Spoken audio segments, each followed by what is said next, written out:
प्रभु श्रीरामंकर मंदिर प्रतिष्ठा होइथिबारु मु ठाकुर घरे 5टी घिओ दीप जाली तापरे जाइथिली दांडकु दीप जालिबा पाई।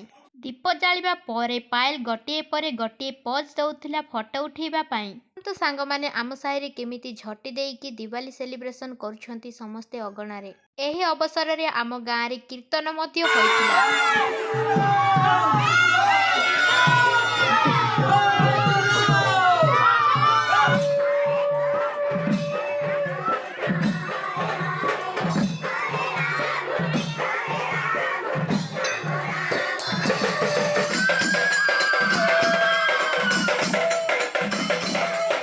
आजी आम गाँ रे भोजी मध्य होइथिला। भोजी को समस्ते आमे खाइबा पाई जाइथिलु।